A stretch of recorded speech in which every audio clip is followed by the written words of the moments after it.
Alrighty, so it is 7 o'clock, so we will get started. So welcome everyone to this week's speaker session. I'm Anna. If you've been to any of the other speaker sessions, then you're gonna hear the spiel again. Just so you all know, your videos are off and your microphones are off, so you don't have to worry you're not hidden away somewhere with your video. No one can see you. If you have a question at any time, please type it into the chat or the Q&A button. If you are asking a question to the chat, if you could make sure that it says to all panelists and attendees, just to make sure that everyone can see your question so we aren't getting repetitive questions, or so we can build off each other's questions. That's really helpful. I think it automatically just goes to all panelists, so just make sure that you select the drop down there, or you can send it to the Q&A if you have any questions. If it's relevant, I may interrupt Chad as he's speaking, but if it's not relevant at the moment, then we're just gonna wait to the end and then do all the questions. So just know that I see your question, I'm not ignoring you. Yeah, other than that, I'd love to welcome Chad here. He is the SEA trainer at the London District Catholic School Board. Thank you so much, Chad, for being a speaker, and you have the floor. Wonderful, thanks, Anna. And good evening to everyone. As Anna mentioned, my name's Chad Downs, and I am the London District Catholic School Board SEA trainer. When I was first asked to talk on special education, I was asked to, some of the feedback that they had received was around accommodating and modifying in online learning. So I work in the special education department at the board office, and as an itinerant teacher, I travel around from school to school in regular times. Right now I'm working remotely, but I help students with disabilities learn how to use technology to help level the playing field. So accommodating and modifying in an online learning, it's not just a challenge to you as teacher candidates. This is very challenging to everyone at this time. And I have heard over and over that this is uncharted waters. And the day that I was asked by Anna and supervisor, I was going sailing that day. So you are going to have to bear with me because I have themed my presentation around sailing in these uncharted waters. So a smooth sea never made a skilled sailor. We are definitely not in smooth sea times. Education, like every other industry, is in a time of flux right now, and we're all learning a lot. However, as teacher candidates and as digital natives, you guys are gonna have skills that a lot of experienced teachers don't have. So there's a give and take there. Being able to use the technology, and the technology really helps accommodate for students. So we're going to get started. And with our agenda here at the helm, we're going to take a look at some guiding documents, because in special education, it's very important that we're following what the ministry, as well as our school board and different places say. So we're then going to take a look at a technology framework, because it's going to help you be able to anchor yourself in some of the ideas that are necessary when using the technology to help accommodate and modify for students. Next, we're going to take a look at the actual accommodating and modifying that's necessary. And finally, we're going to talk about some digital accessibility. So this is, along with the accommodating and modifying, creating resources that are available and accessible to students while they're at home. And this is a big challenge right now that I'm seeing within the school board and within all areas of information. So let's get started. This is not my favorite kind of slide to start off with, so I do apologize, but PPM 164, so that's a policy and procedure memorandum that comes out from the government, that requirements for remote learning. So this is something that our provincial government put out this summer in order for supporting students with special education. So I've highlighted a little bit here. I did put a link on this page because I do invite you. I have shared this resource with Anna. She's going to be sending it out after the fact. So there are some links that are embedded within the presentation. I've also offered it as a PDF as well as the PowerPoint because differentiating is an important part of accommodating. So providing it in multiple ways, and now you'll have it in a video, and there'll be different ways to be able to access this. So just taking a look, provided differentiated support and instruction is a big part of this. Providing accommodations, modified expectations, and alternative programming to students with special needs as detailed in their IEPs. So that's the individual education plan.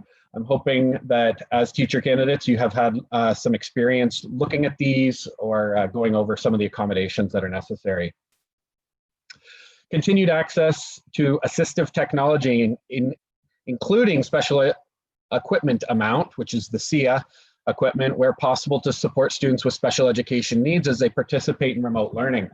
So talking about SIA, which is my role at the school board, the accessible technology is so important at this time for all students because what's necessary for some is good for all.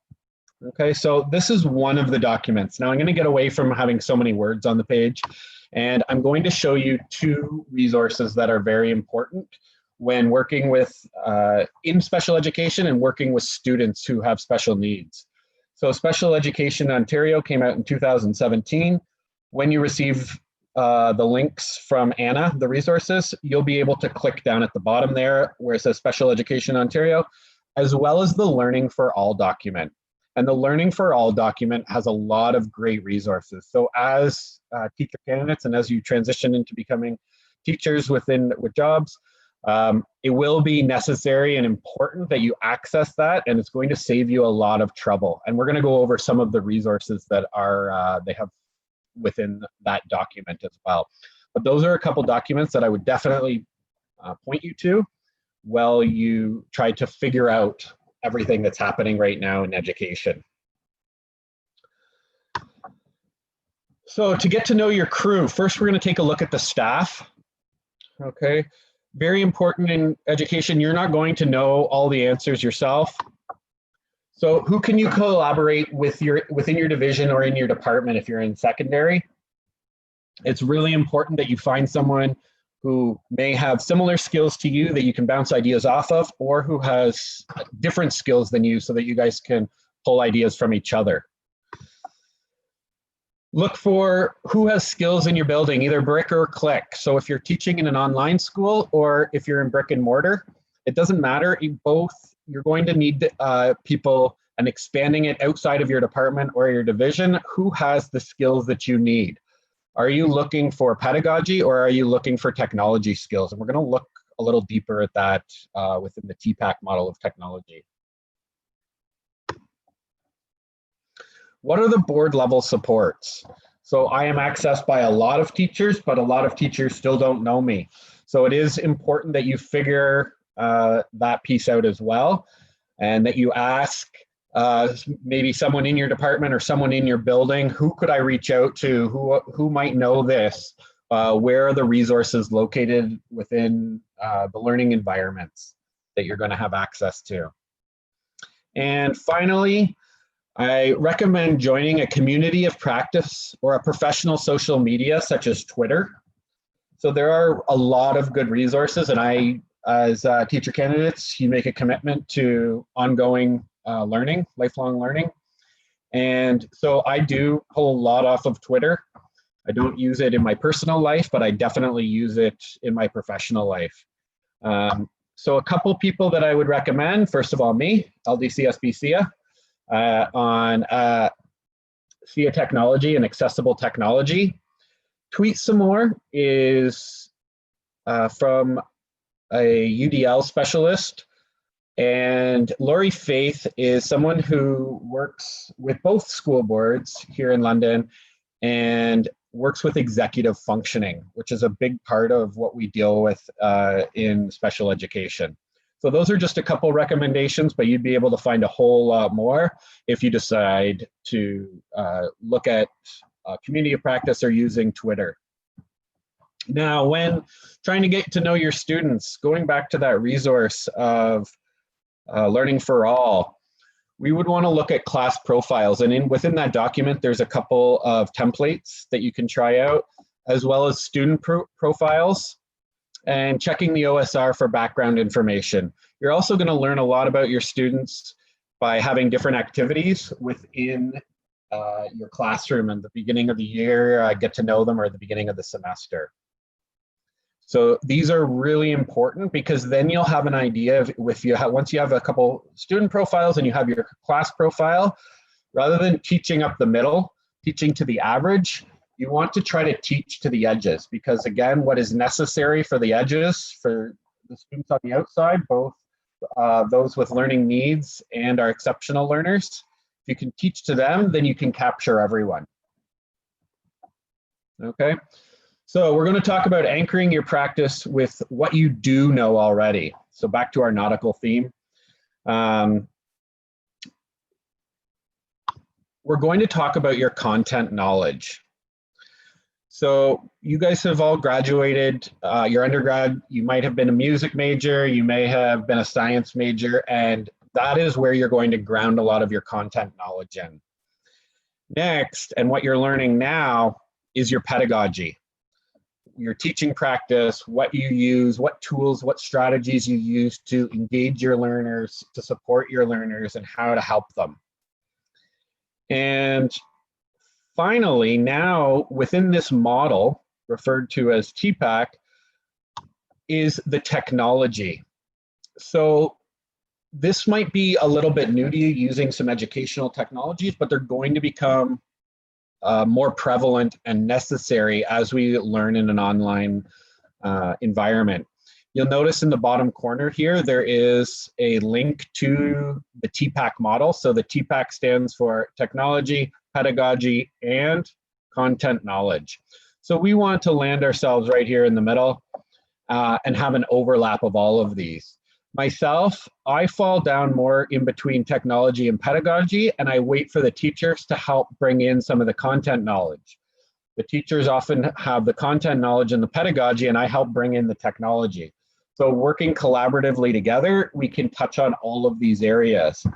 So if you know what the pedagogy is that you're trying to do, then what you can do in your online learning and practice is figure out which technology will support those.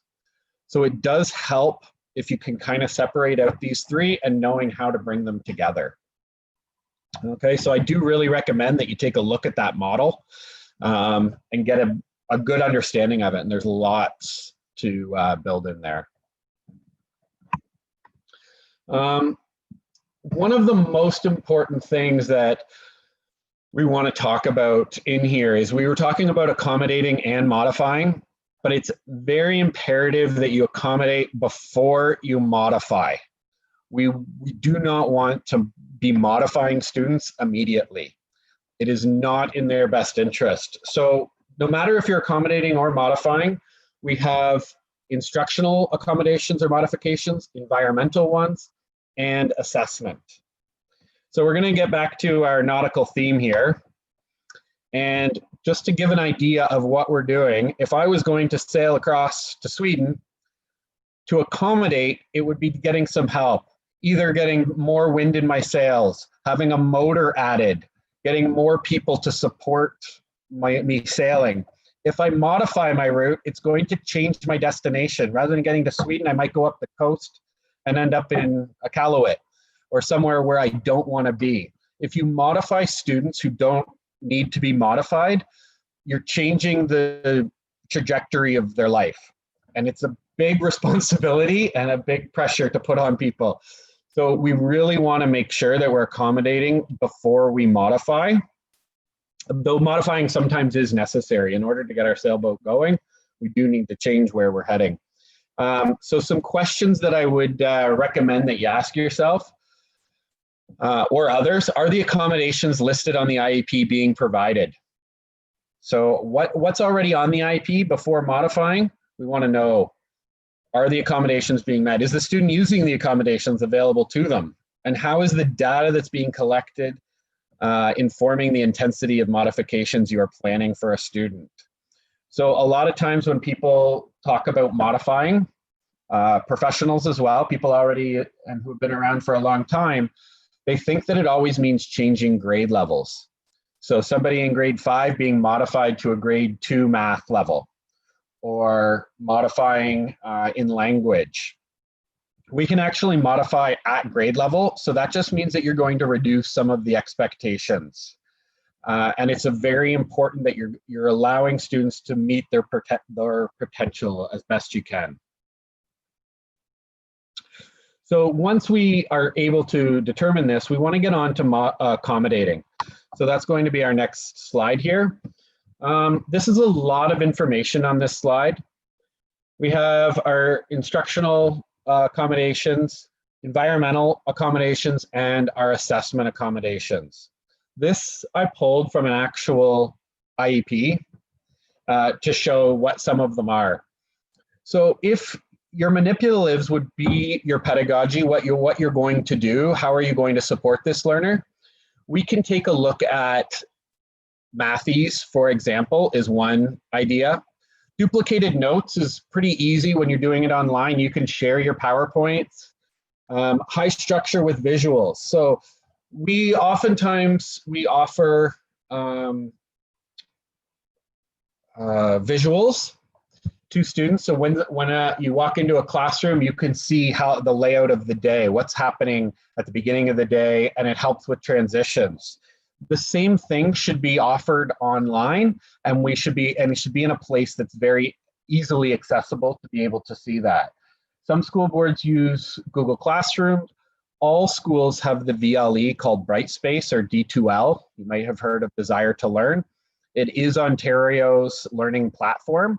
So getting to know that and some of the opportunities in there. The nice thing for that is it offers accommodations right inside of it. So when there is a text box that you can type in, there's always a button that you can press to make a link or to make a voice note. And whenever you make a video, you can always put subtitles.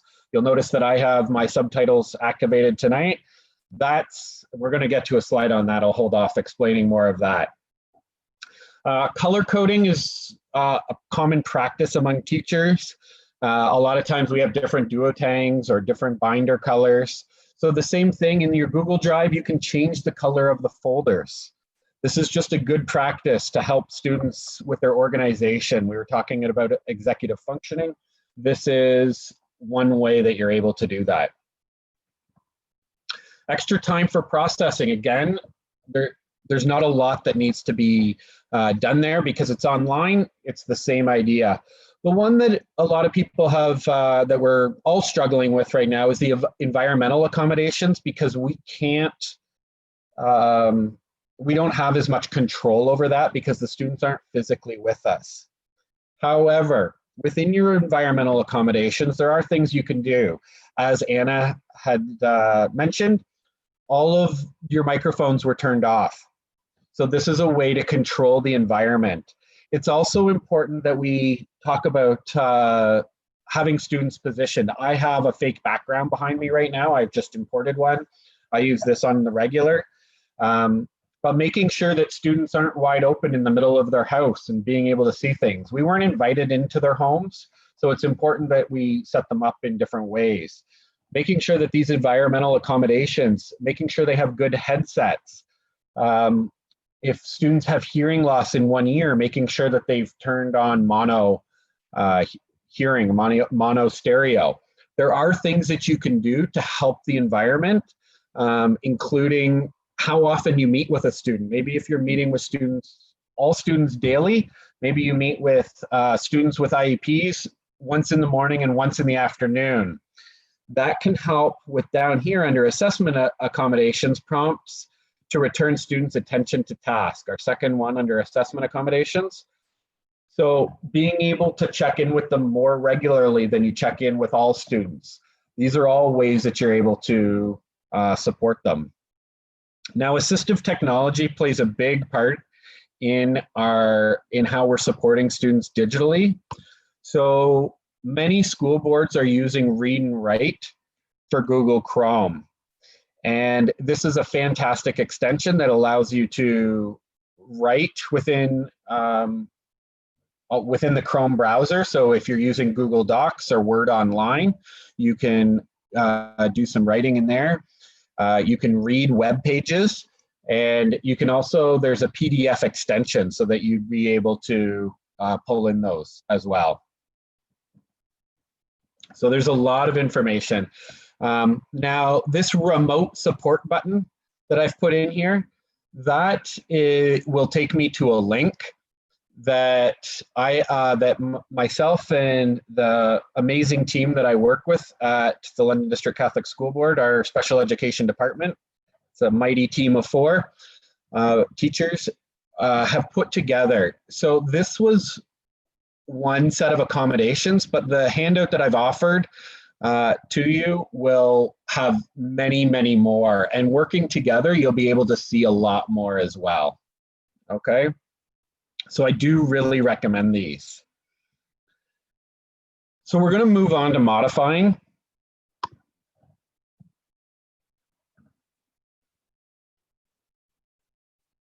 And when we move on to modifying, we are looking at our virtual learning space here.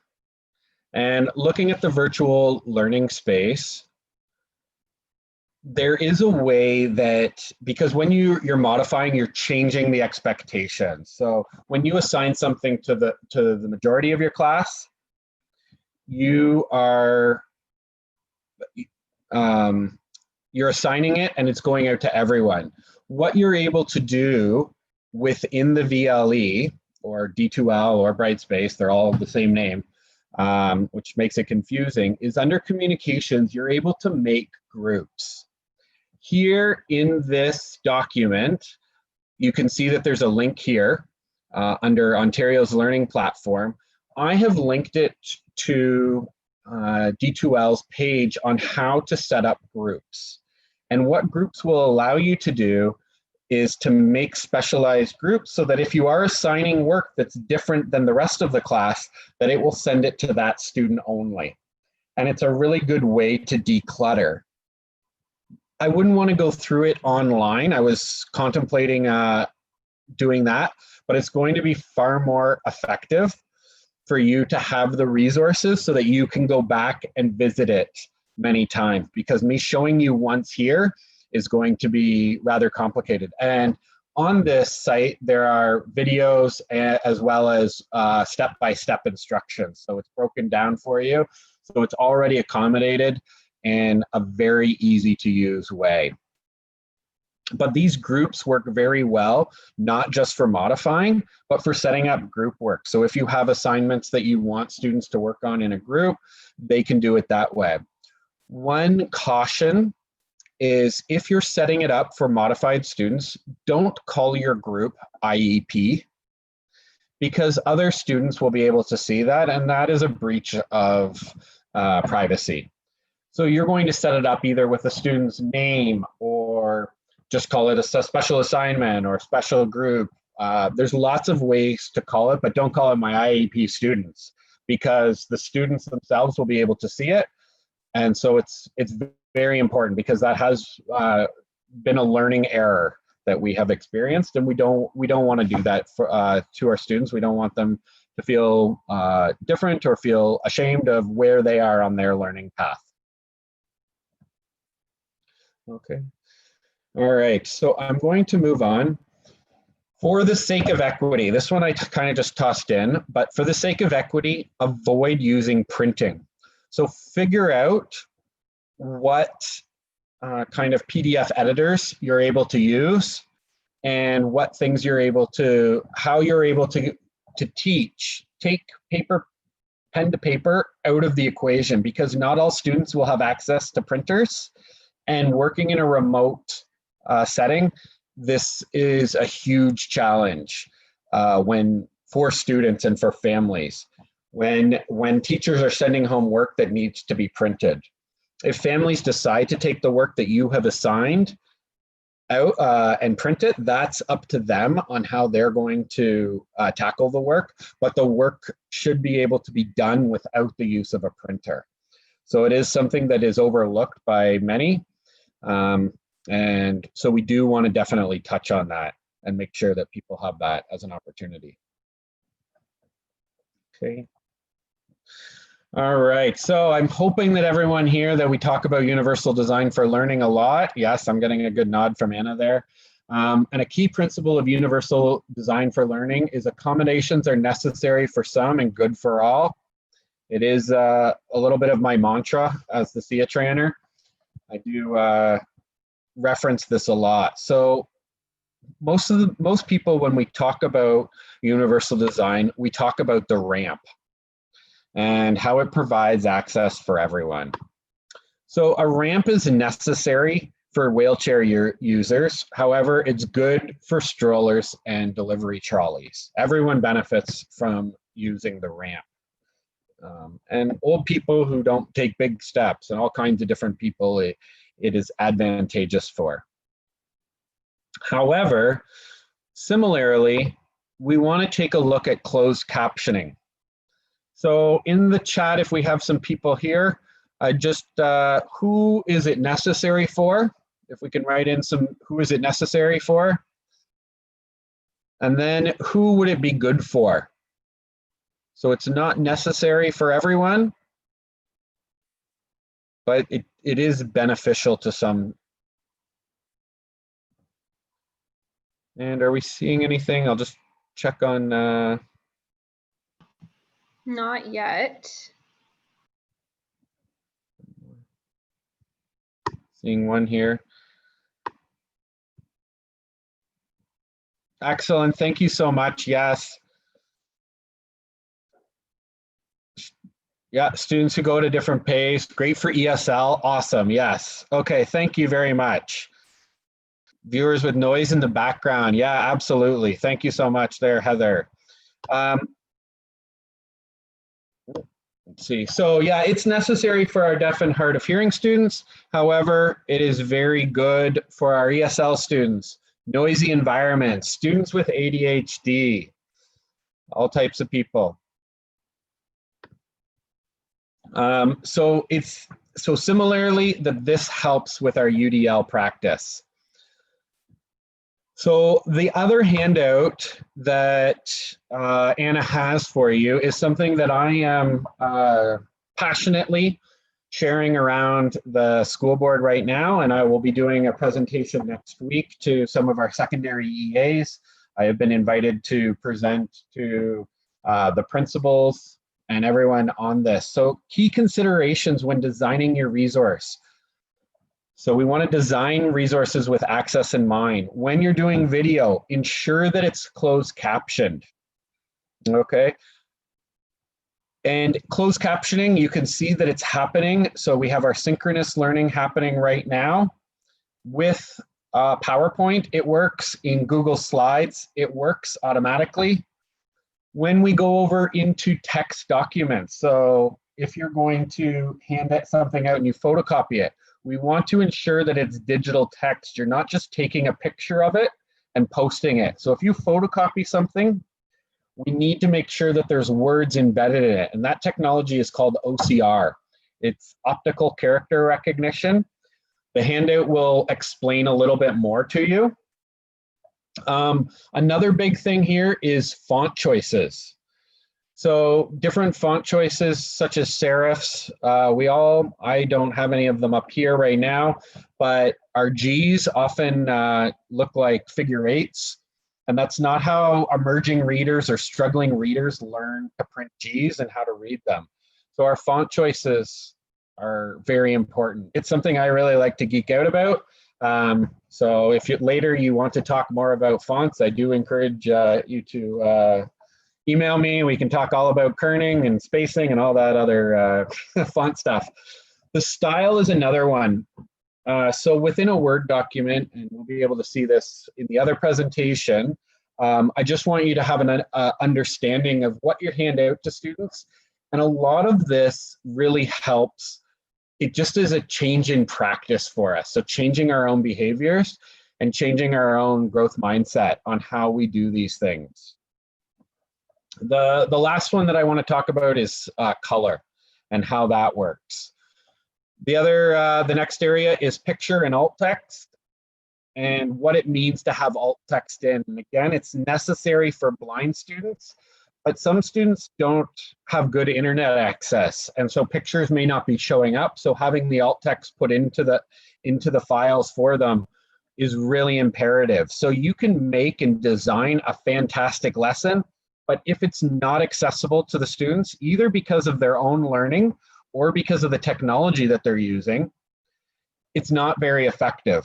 So we really need to make sure, and this is the battle sort of sometimes between form versus function, and the function should always take precedent, at least as somebody who advocates for accessibility. Now, the other really nice thing is that many people don't know about is Microsoft has built-in accessibility checkers, which I put visuals in the other presentation. I just didn't want to run out of time by showing that. So I do want to make sure that you do have some of those opportunities to look at. Chad, so we have I do a question invite you to use those resources. Also within that presentation that has been made into a PDF as well as a PowerPoint for you, there are links that will take you to other web pages that will explain more about closed captioning, about digital text, about font choices, about style, about color contrast and alt text.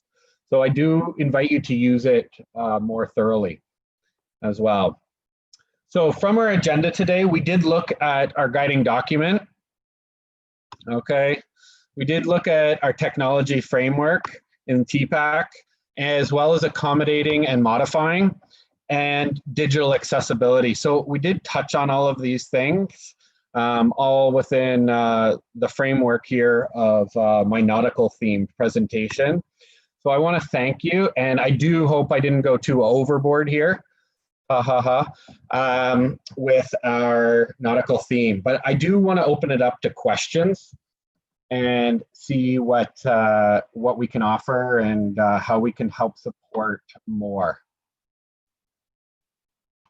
So we have a question asking what your favorite font is. Chad, so necessary, yep. Oh, good. Oh, no worries, Brianna. And helpful for visual learners. Excellent. So we're looking down here. So a favorite font. Well, I am quite primary and junior based, so I really like Comic Sans.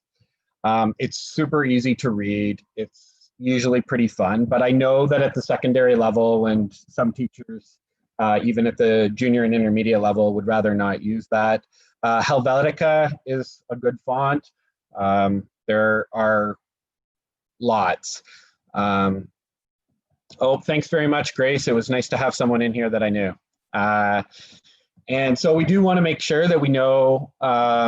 So yeah, you can take a look. Just one of the important things, there's 4 categories of fonts, making sure that it's sans serif. So serifs are the little ticks that we have like an Arial font at the bottom. And sort of conversely, they're actually there to make reading easier because it helps with flow.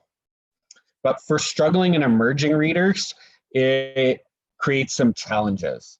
So that's why having that class profile, knowing your students, knowing the range of students that are in your class is really important. But there are really good fonts there. Are there any other questions that we can pull on?